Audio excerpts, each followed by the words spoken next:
ನಿಮ್ಮ ಮುಂದೆ ಇಡ್ಲಿಕ್ಕೆ ಬಯಸ್ತೇನೆ. ನಮ್ಮ ರಾಷ್ಟ್ರ ಬಿಡ್ರಿ, ನಮ್ಮ ರಾಷ್ಟ್ರ ಯಾವತ್ತೂ ನಂಬರ್ ಒಂದೇನೇ ಅದು. ಯಾರಿಂದನೂ ಅದು ಕಸ್ಕೊಳ್ಳಿಕ್ಕೆ ಸಾಧ್ಯ ಇಲ್ಲ. ನಮ್ಮ ದೇಶದ ಸೇನೆ ಇಡೀ ವಿಶ್ವದಲ್ಲಿ ನಂಬರ್ 1. ಅದಕ್ಕೆ ಯಾವ ಇದು ಕೂಡ ಸರ್ಟಿಫಿಕೇಟ್ ಬೇರೆಯವರಿಂದ ಬೇಕಾಗಿಲ್ಲ. ಆದರೆ ಪಕ್ಕದ ರಾಷ್ಟ್ರ ಒಂದಿದೆ, ಕುತಂತ್ರಿ ರಾಷ್ಟ್ರ. ಎಲ್ಲಿ ಮಾಡಿತು? ಟೈಮ್ ಟೇಬಲ್ ಆನ್ಲೈನ್ ಅಲ್ಲಿ ಕಳಿಸಿದೆ, ಯಾಕಂದ್ರೆ ಅವ್ರಿಗೆ ರಜೆ ಸಿಗ್ತಿರ್ಲಿಲ್ಲ. ಅವರಿಗೋಸ್ಕರ ಇದು ನಾನು ದೊಡ್ಡತನ ಅಂತ ಹೇಳುದಿಲ್ಲ. ಯಾಕಂದ್ರೆ ನಮ್ಮ ಸೈನಿಕರಿಗೆ, ನಮ್ಮ ದೇಶದ ರಕ್ಷಕರಿಗೆ ನಾವು ಏನೇ ಮಾಡಿದ್ರು ಅದು ತುಂಬಾ ಅಲ್ಪವಾಗಬೇಕಾಗ್ತದೆ.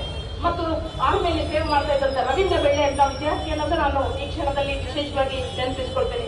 ಯಾವಾಗೆಲ್ಲ ಅವರು ಮಿಲಿಟರಿಯಲ್ಲಿ ರಜೆಯಲ್ಲಿ ಬರ್ತಾ ಇದ್ರು, ಅವರು ಪ್ರತಿದಿನ ಬಂದ ಕೂಡಲೇ ನನಗೆ ಒಂದು ಫೋನ್ ಮಾಡ್ತಾ ಇದ್ರು ಮತ್ತು ಕಾಲೇಜಿಗೆ ಭೇಟಿ ಇರ್ತಾ ಇದ್ರು ಮತ್ತು ಕಾಲೇಜಿನ ಪ್ರಗತಿಗೆ ನಮ್ಮ ಸಣ್ಣ ಪುಟ್ಟ ಕೊಡುಗೆಯನ್ನು ಅವರು ನೀಡ್ತಾ ಇದ್ರು.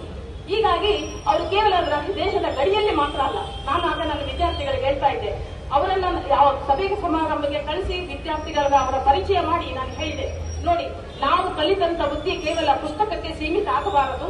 ನಾವು ಕಲಿತಂತ ವಿದ್ಯೆ ನಮ್ಮ ದೇಶ ರಕ್ಷಣೆಯಲ್ಲಿ, ನಮ್ಮ ರಾಷ್ಟ್ರ ರಕ್ಷಣೆಯಲ್ಲಿ ನಾವು ಕೇವಲ ಒಂದು ರಾಜ್ಯ, ಒಂದು ತಾಲೂಕು, ಒಂದು ಡಿಸ್ಟ್ರಿಕ್ಟ್ಗೆ ಸೀಮಿತರಾಗಬಾರದು.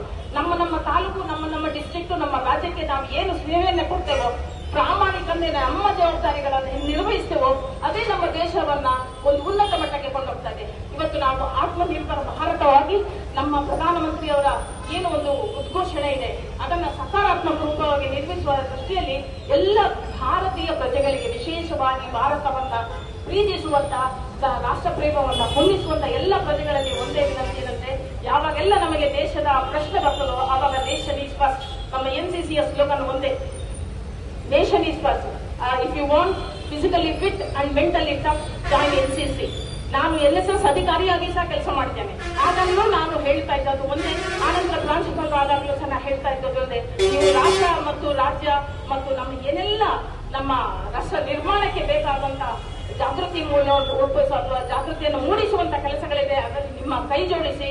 ಮತ್ತು ಕೊನೆಯದಾಗಿ ನಾನು ಒಬ್ಬ ಮಹಿಳಾ ಅಧಿಕಾರಿಯಾಗಿ, ಒಬ್ಬ ಮಹಿಳಾ ಆರ್ಮಿ ಅಧಿಕಾರಿಯಾಗಿ ನಾನು ಮತ್ತು ನೇವಿಯಲ್ಲಿ ಸಹ ನಾನು ಓಷನ್ ಸೈಲಿಂಗ್ ಮಂಗಳೂರಿಂದ ಭಟ್ಕಳದವರೆಗೆ ಸಹ ನಮ್ಮ Karnataka battalion, Bangalore battalion, Goa battalion ನಮ್ಮ ವಿದ್ಯಾರ್ಥಿಗಳಿಗೆ ಸಮುದ್ರದಲ್ಲಿ ಆ ಕಠಿಣ ಅಲೆಗಳ ಮಧ್ಯದಲ್ಲಿ ಹೇಗೆ ಜೀವ ರಕ್ಷಣೆಯನ್ನ ಮಾಡಿಕೊಳ್ಬೇಕು, ರಾಷ್ಟ್ರ ರಕ್ಷಣೆಯನ್ನು ಮಾಡಿಕೊಳ್ಬೇಕು ಅನ್ನೋ ಒಂದು ತರಬೇತಿಯಲ್ಲಿ ಸಹ ನಾನು ಭಾಗಿಯಾಗಿ ಮಕ್ಕಳಿಗೆ ಆ ತರಬೇತಿ ಪಡೆಯೋದಕ್ಕೆ ನಾವು ಸಹಕಾರವನ್ನ ನೀಡಿದ್ದೇವೆ. ಈ ನಿಟ್ಟಿನಲ್ಲಿ ನಾವೆಲ್ಲ ಭಾರತೀಯರ ಪ್ರತೀಕವಾಗಿ ಅಥವಾ ವಿದ್ಯಾಸಂಸ್ಥೆ ಪ್ರತೀಕವಾಗಿ ನಾನು ಹೇಳುತ್ತೇನೆ, हम दुश्मनों की गोलियों का सामना करेंगे, हम दुश्मनों की गोलियों का सामना करेंगे, हम आजाद हैं और हमेशा आजाद रहेंगे, हम अपने आजादी पर किसी का लांछन लगने नहीं देंगे.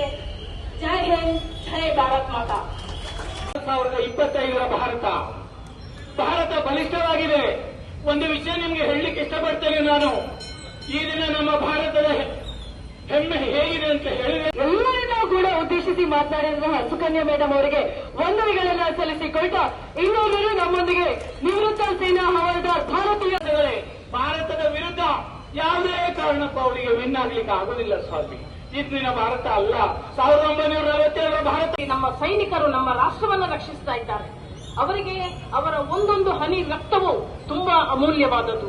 ಅವರು ತಮ್ಮ ಹೆಂಡತಿ, ಮಕ್ಕಳು, ತಾಯಿ, ತಂದೆ, ಸಹೋದರ ಸಹೋದರಿಯರನ್ನೆಲ್ಲ ತಮ್ಮ ಅನೇಕ ಕರ್ತವ್ಯಗಳ ಮಧ್ಯದಲ್ಲಿಯೇ ಬಿಟ್ಟು ದೇಶದ ರಕ್ಷಣೆಗಾಗಿ ಹೋಗುವಾಗ ದೇಶದ ಒಳಗಿದ್ದುಕೊಂಡು ತಮ್ಮ ಆತ್ಮಾಭಿಮಾನದ ನುಡಿಗಾಗಿ ನಮ್ಮ ನಿಷ್ಠೆ ನಮ್ಮ ರಾಷ್ಟ್ರಕ್ಕೆ ಇರಬೇಕು. ಪ್ರಾಮಾಣಿಕತೆಯಿಂದ ನಮ್ಮ ಉದ್ಯೋಗಗಳನ್ನ, ನಮ್ಮ ಜವಾಬ್ದಾರಿಗಳನ್ನ ನಿರ್ವಹಿಸುವುದರ ಮೂಲಕ ನಾವು ನಿಮ್ಮ ದೇಶದ ಒಳಗಿದ್ದುಕೊಂಡು ರಾಷ್ಟ್ರದ ರಕ್ಷಣೆಯನ್ನ ಮಾಡಬಹುದು. ಈ ನಿಟ್ಟಿನಲ್ಲಿ ನಾವು ಇದೊಂದು ರೀತಿಯ